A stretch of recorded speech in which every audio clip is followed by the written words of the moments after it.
거래소 상장 재료가 있으면 이런 식으로 펌핑이 나오듯이 이 알트코인에서 어떤 호재를 보는 것이 좋은 건지 또는 어떤 호재 종류가 있고 제가 개인적으로 좋아하는 호재에 대해서도 좀 공유를 해드리려고 합니다. 네, 안녕하세요, 백구입니다. 네, 오늘 날짜 2023년 12월 21일이고요. 현재 비트코인 가격은 이 43K를 넘어서 현재는 43.4K 부근에 위치해 있습니다. 오늘 영상 비트코인 차트 시황 살펴볼 거고요. 그 다음 알트 시장도 같이 살펴볼 건데 이제 어제 같은 경우 또 업비트에 신규 코인이 상장이 되었죠. 네, 보시면은 스펄스, 이 토트넘 펜 토큰인 스펄스가 BTC 마켓에 상장을 하면서, 물론 업비트에 상장을 하면서 가격이 펌핑되진 않았어요. 하지만 그 전에 빗썸에서 상장되어 있었고 그 이전에 OKX나 또는 이제 비트겟 해외 거래소에 상장되어 있기 때문에 그때 가격 대비는 좀 많이 올랐던 부분이 있습니다. 네, 해당 종목 같은 경우는 제가 몇 달 전에 공유를 해드렸던 부분이 있었는데, 보시면은 12월 2일이죠. 이제 해당 방 같은 경우는 무료방은 아니고 제 오래된 구독자분들과 좀 함께하는 선물 트레이딩 방인데, 보시면은 이제 토트넘 호스퍼 펜 토큰인 스펄스가 조만간 국내외 주요 거래소에 추가 상장이 예고되어 있다라는 기사를 접하였고, 해당 기사를 좀 공유를 해드렸었습니다. 해당 기사 링크로 클릭을 하시면은 이제 이 스펄스 펜 토큰이 국내 5대 원화 거래소인 코이너를 비롯해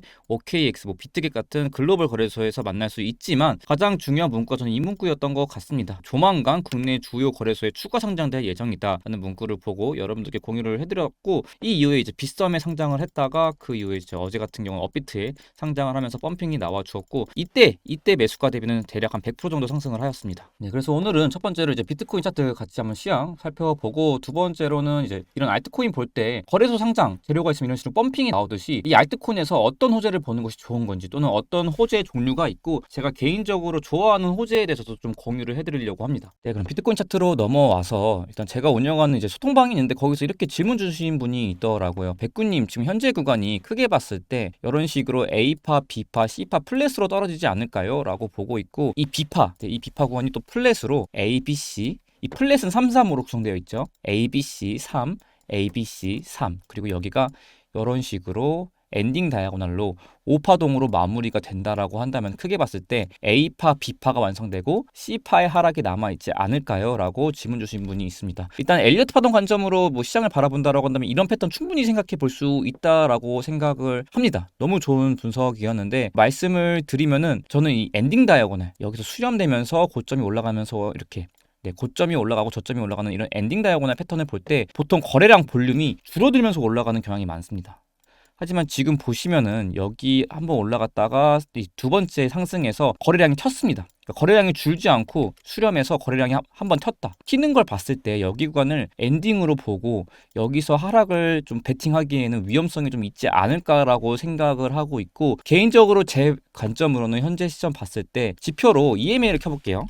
지금 보시는 이 파란 선들이 20일 지수 이동평균선이고요. 날봉상 봤을 때 현재 비트코인 차트는 이 20일 지수 이동평균선을 여러 번 지지가 나와주고 있어요. 여러 번 지지가 나와주면서 현재 지지를 해주고 반등이 나오고 있기 때문에, 지금 말씀드리고 싶은 거는 우리가 리스크 관리를 한다라고 한다면, 이 하락이 나온다라고 했을 때는 다시 이 캔들이 이 20일 지수 이동평균선 밑으로 마감했을 때 우리가 그때 리스크 관리를 하고 좀 하락에 대한 대비를 하지, 지금 이 하락에 대한 대비를 패턴상으로 본다라고 해서 대비를 하는 것은 조금 무리일 수 있다. 왜냐하면 추세가 아직 계속 비트코인이 살아있기 때문에 여기서 숏배팅 들어가는 거예요. 왜냐하면 저에게 이제 이런 ABC 하락을 물어보는 것은 하락의 베팅을 준비하고 있다라는 것인데, 이 추세가 살아있는 상태에서 하락의 베팅을 하는 것은 좀 위험할 수 있다라고 말씀을 드리고 싶고, 아직까지는 추세가 살아있고 우리가 리스크 관리하는 시점은 다시 말씀드리면은 이 20일 지수 이동평균선을 이탈하는 하락이 나왔을 때 그때 좀 준비를 해보자라고 말씀을 드리고 싶습니다. 그럼 다음으로 이 코인 시장의 호재에 대해서 좀 말씀을 드려보고 싶습니다. 일단 종류에 대해서 좀 살펴본다면 종류를 5가지 가지고 와봤어요. 물론 더 많을 수도 있지만 제가 생각하는 좀 큰 틀은 5가지 정도가 코인 시장의 호재인 것 같다라고 말씀드리고, 첫 번째로 이 새로운 자본의 유입. 우리 2024년에 예정되어 있는 비트코인 현물 ETF 승인, 이게 또 새로운 자본의 유입의 큰 예가 될 수 있겠죠. 이 수요와 공급의 원리에서 새로운 자본의 유입이 되면은 수요가 증가하고 이 시장에 호재로 작용할 수 있다 라는 것이죠. 그리고 거래소 신규 상장,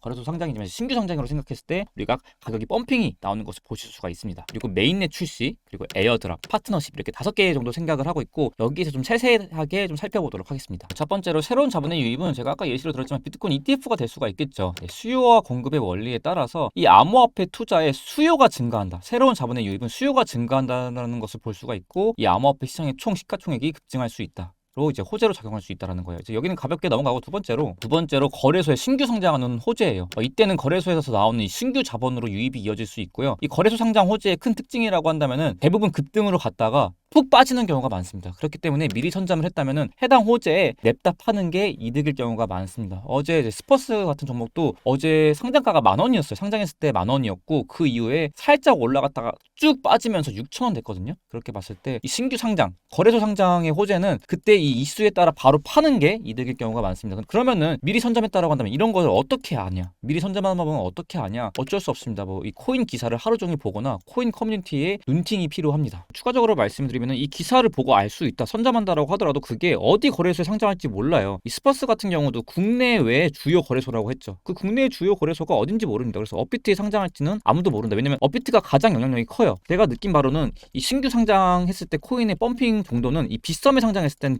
웬만하면은 한 30%에서 50% 정도 펌핑이 나옵니다. 근데 업비트 상장을 하면은 잘하면은 100% 이상 펌핑이 나오고 대부분 한 70% 이상 펌핑이 나와요. 제가 느낀 바로는 이런 거 좀 참고를 해주시면 될 것 같고, 네, 세 번째로 메인넷 출시인데 이 메인넷 출시가 그냥 독자적인 네트워크가 구축이 가능해지고 기술력과 자본력이 인정된다라고 보시면 돼요. 뭐 그로써 뭐 투자자들에게 신뢰를 줌으로써 투자를 더욱더 유치할 수 있는 거고요. 가치 상승의 확장성이 높아집니다. 하지만 메인넷의 단점이라는 거, 이 메인넷만 보고 다 호재라고 볼 수 없는 이유가 이 메인넷 개발 소요 시간을 특정하기 어렵기 때문에 그 사이에 이 코인의 가치가 하락해도 상관이 없습니다. 그래서 저는 메인넷 호재 같은 경우는 그렇게 큰 호재라고 보지 않아요. 그러니까 이거를 이 코인을 딥하게 이 메인넷에서 딥하게 공부를 하면서 이 알고리즘을 공부하지 않는 이상 그냥 메인넷만 봤을 때는 이걸 호재로 좀 보기는 어려울 것 같다. 그래서 이 메인넷은 솔직히 말씀드리면은 불장일 때 반응을 하지 이 장이 그렇게 좋지 않을 때는 반응을 잘 안 한다 라는 거 좀 말씀을 드리고 싶어요. 작년이 아니라 재작년이었네요. 이 크로노스 코인이 원래는 이 크립토닷컴 체인이었던 거 여러분들 아시는 분들은 아실 거예요. 보시면은 이때 2021년도 10월 11월 이 사이에 이 크립토닷컴 체인은 메인넷 출시를 하면서 이때 가격 대비는 대략 한 300% 400% 정도 상승을 하였습니다. 이 모습을 봤을 때 보시면 이게 급격하게 상승한 것 같지만 이제 날봉이거든요. 이 기간 자체가 한 2달에서 3달 정도 걸렸어요. 그렇게 봤을 때 이 메인넷 호재 같은 경우는 이 급등하는 패턴이 아니라 거래소 상장처럼 급등하는 패턴이 아니라 좀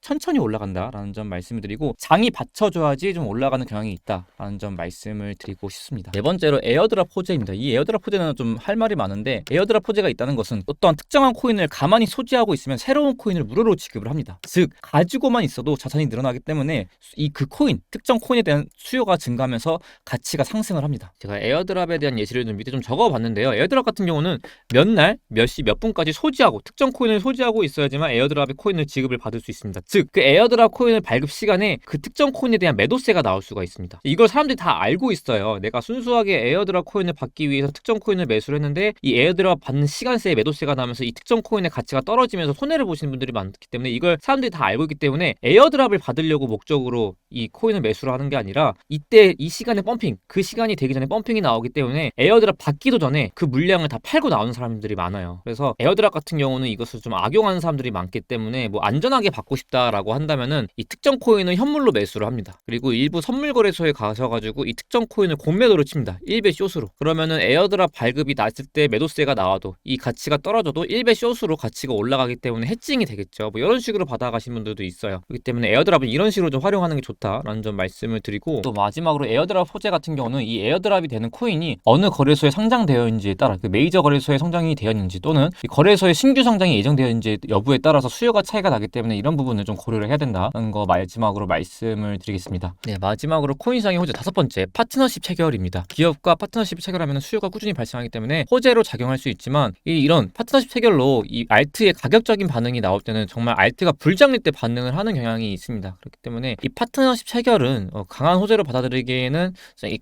장 상황에 따라 다를 것 같고 장 상황이 정말 좋을 때 좀 반응을 하는 것 같은 경향이 있다는 점 말씀을 드립니다. 네, 여기까지 코인 호재에 대한 종류에 대해서 좀 얘기를 해봤는데요. 제가 개인적으로 생각을 하는 이 코인 시장에서 가장 반응이 좋은 호재는 그 뉴스가, 그 정책이 새로운 것인지, 새로운 기술인지, 새로운 테마인지, 새로운 소식인지, 또 새로운 기대감으로 사람들한테 다가갈 수 있는 것에 좀 반응이 좋습니다. 그러기 위해서는 이런 정책들과 이런 소식들을 찾기 위해서는 시장 커뮤니티에 계속 꾸준히 참여해 있는 게 중요하다는 점 말씀을 드리면서 영상 마치도록 하겠습니다. 네, 여기까지 백구였습니다. 감사합니다.